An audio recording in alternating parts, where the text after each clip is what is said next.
Olá, eu sou o Beto Oliveira e bem-vindo para mais um canal do... Nossa, eu não consigo falar mais. Ai, que merda.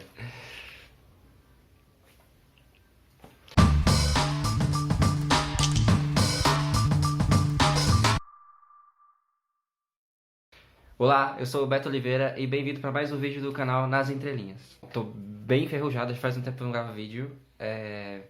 Então, antes de tudo, né, para a situação que a gente tá vivendo no momento, hoje é que dia? Dia 20 de março, né? Em plena pandemia de coronavírus, então, álcool em gel, importante. Gente, lavem bem as mãos, tá? Não saiam de casa, pelo amor de Deus. Inclusive, a pessoa que tá comigo tá usando também aqui agora. E é isso, né? A gente tá vivendo esse tipo de quarentena agora, tendo que se adaptar, então cuidem da sua saúde mental e física. E é isso. Como eu já falei no início desse canal, eu falei na minha caminhada dentro da Pastoral da Juventude, né? Eu estive em grupo de base da Pastoral da Juventude durante 9 anos, que foi o tempo que durou o meu grupo de pastoral. E a Pastoral da Juventude tem um modo de trabalhar que é bem diferente, né?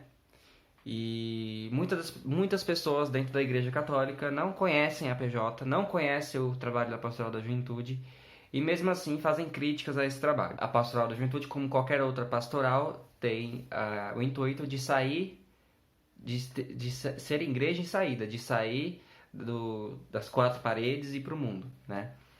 E a Pastoral da Juventude é um órgão de juventude coordenado por juventude que coordena jovens, né? Então, são lideranças juvenis dentro da igreja. O que é complicado do ponto de vista de que dentro da igreja católica existe uma tradição muito forte de pessoas que têm muito tempo de igreja e que coordenam por muitos anos as mesmas coisas, as mesmas pastorais, a mesma capela e acabam não dando espaço para jovens, né? Isso é bem nítido, né? Em qualquer realidade, né, de igreja católica que você for visitar, existe essa característica, né? Outra característica é uma certa resistência com a pastoral da juventude por conta de ela ter uma espiritualidade diferente, de ela não ser da renovação carismática, de ela ter de se inspirar na teologia da libertação.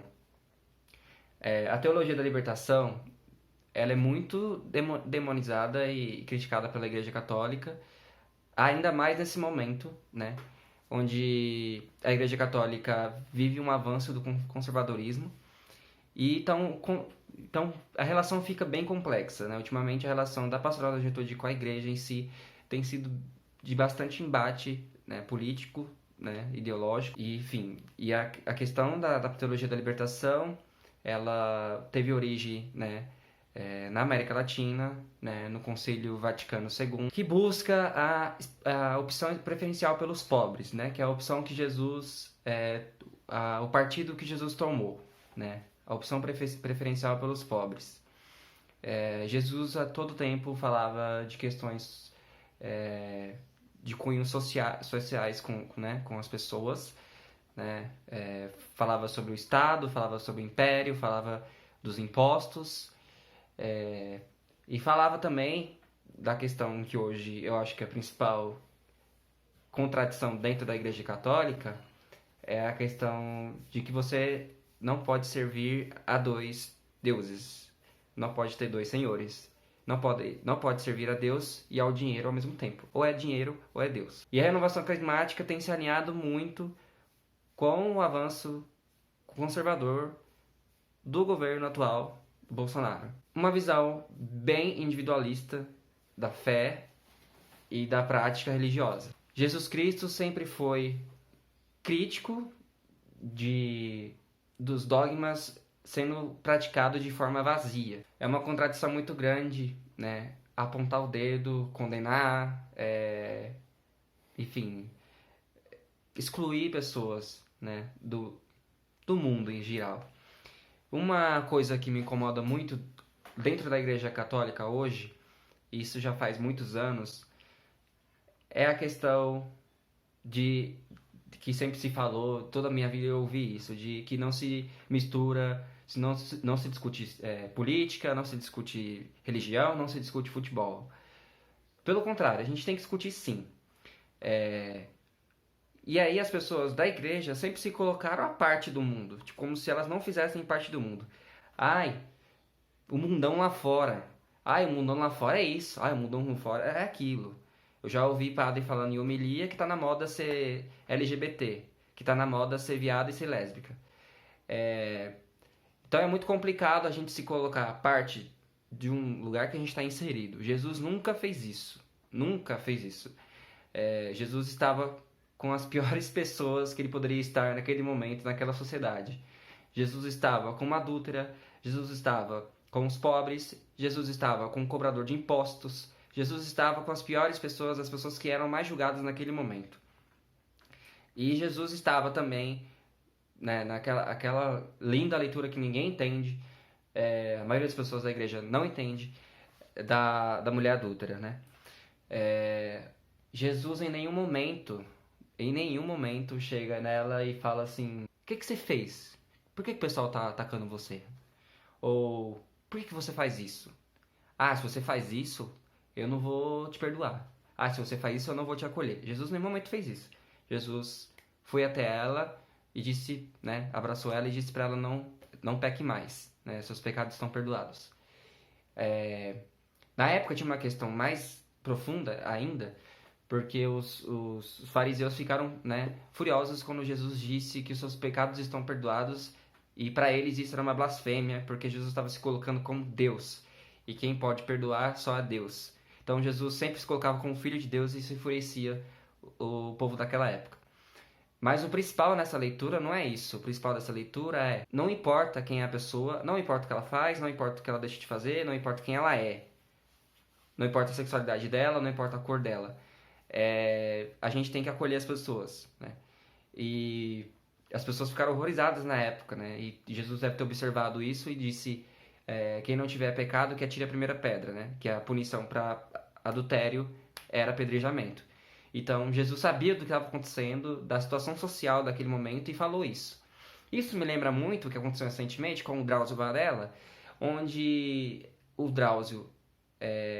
enfim, eu não vou entrar em questões aqui, ele estava numa entrevista falando da situação de mulheres trans encarceradas, e ele percebeu a solidão daquela mulher e a abraçou. Drauzio, ele é um médico... que eu saiba, ele é ateu, mas isso não importa. Mas o que eu quero dizer quando eu falo que ele é ateu, ele não se importou, ele abraçou e não julgou. Ah, ela tá presa? Não interessa, ela tá assistindo Solitária, eu vou dar um abraço nela. Depois disso, rolou um bafafá, enfim, que até os filhinhos do Bolsonaro... eu vou usar a ironia sim, porque eu já disse nesse canal que eu sou oposição a esse governo, então eu vou usar a ironia. Se você está incomodado, você pode sair do vídeo. Falaram que, enfim, fizeram um monte de bafafá, porque ela já matou criança, estuprou criança, enfim. Só que é muito estranho isso, né? É muito complicado. A gente, fazendo paralelo com a situação da adúltera, por que o Drauzio teria que questionar ela disso? Sendo que o intuito da matéria não era isso, não era abordar isso, não era questionar ela, não era condenar ela, ou humilhar ela, ou constranger ela. Ela já está presa há muitos anos e ela está sofrendo. Né? A gente tem que acolher o sofrimento das pessoas? Pois é, o Drauzio foi lá e abraçou, ele sendo ateu. E muitos cristãos estavam lá criticando porque ele estava abraçando uma assassina. Vocês são muito hipócritas, pelo amor de Deus. E outra coisa, o que rola nessa questão, nessa treta de teologia da libertação e a renovação carismática católica é isso ultimamente, né? Ainda mais com a polarização que a gente está vivendo hoje. É sempre demonizar a teologia da libertação que vem abrir o nosso olhar, né? Porque é muito confortável a gente ficar aqui, ó, com a gente, falar que, eu vou atrás da minha salvação, eu vou para a igreja atrás da minha salvação, mas a gente não tá olhando pro lado. Fulano é do mundo, eu não vou falar com fulano porque fulano é do mundo. você também não é do mundo? Aonde você tá? Tá em Marte? Eu nunca entendo, eu tenho uma dificuldade de entender, de discernir, de digerir essa informação. Então a gente tem que tomar muito cuidado com essas questões.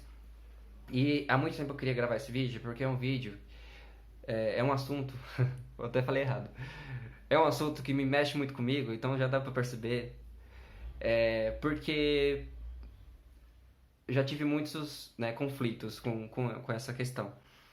E a teologia da libertação é sempre vista com maus olhos pelo pessoal enxergar semelhanças com ideologias de esquerda, com partidos de esquerda, enfim, com outras questões sociais e que a igreja não tem que se misturar com isso e com aquilo.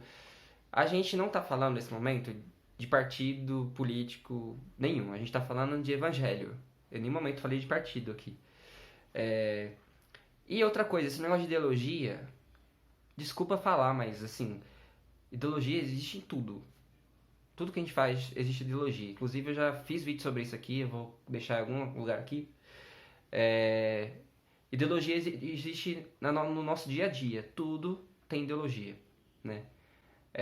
Então tudo tem uma ideia por trás. Tudo que a gente fala existe um posicionamento, existe algo que a gente quer dizer. Isso é ideologia. É ideológico quando a gente tem um posicionamento.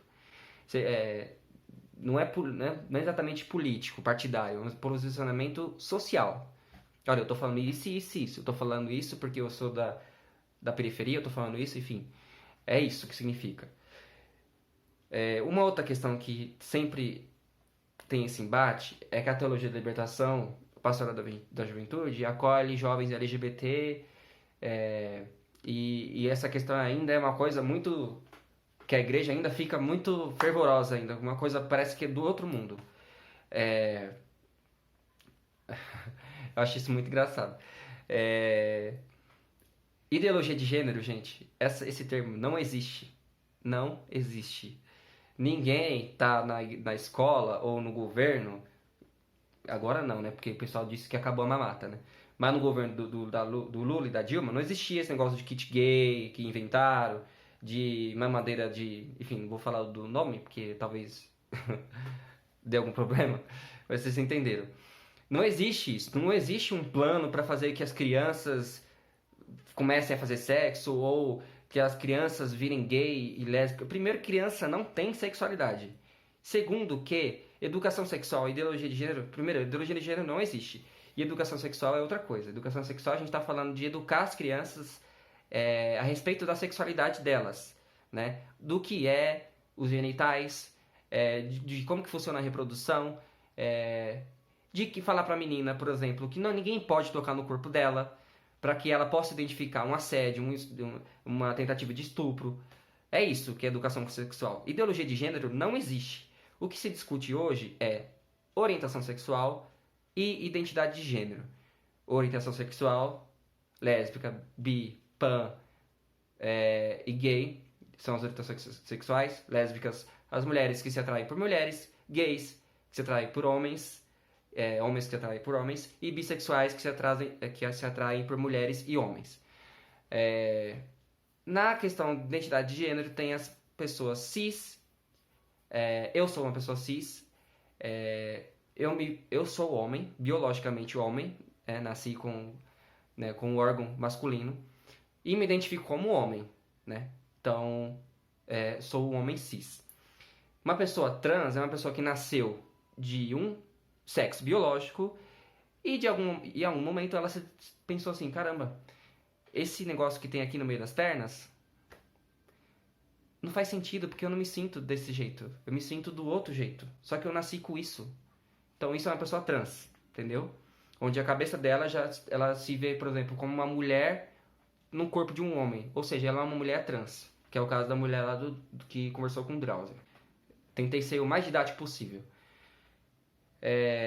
Então são questões que, por serem bastante atuais, a igreja ainda não sabe lidar muito bem com isso. E são questões que estão na juventude. E a igreja tem que abrir os olhos. A igreja não pode ficar fechada em si mesma. Teologia da libertação não tem a ver com partido, é evangelho também. É um ponto de vista social do evangelho, que é o ponto de vista que Jesus pretendia, né? Pretendia enxergar dessa forma. Libertar o povo das mazelas sociais, libertar o povo da corrupção, o povo da violência, libertar o povo da falta de dignidade humana. No caso do coronavírus que está acontecendo agora, quem vai passar a morrer mais? Os pobres, porque a gente não tem acesso à saúde plena. Enfim, a teologia da libertação vai falar da libertação dessas mazelas sociais, dessa miséria de serviços públicos, né? De tudo isso. A gente busca uma vida digna, uma vida plena. A teologia da libertação é a libertação do sistema opressor, é isso. Porque o capitalismo, gente, não tem a intenção de ver o bem-estar das pessoas.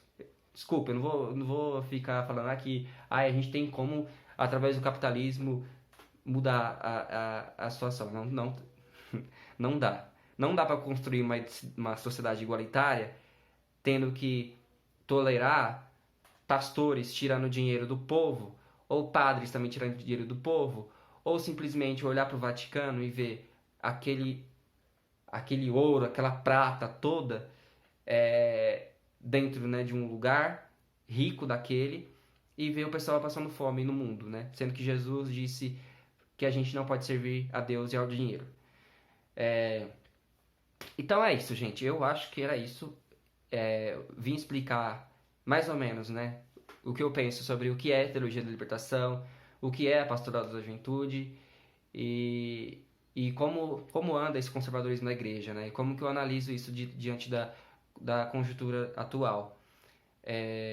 A gente tem que tomar cuidado, a gente tem que ser muito vigilante, a gente tem que ver que tipo de cristão a gente está sendo, se a gente está sendo um cristão hipócrita, se a gente está colocando em prática o que Jesus estava falando, se a gente está entendendo o que Jesus estava falando, que isso é importante, porque às vezes não, percebe-se que as pessoas não entendem o que Jesus queria dizer naquelas coisas.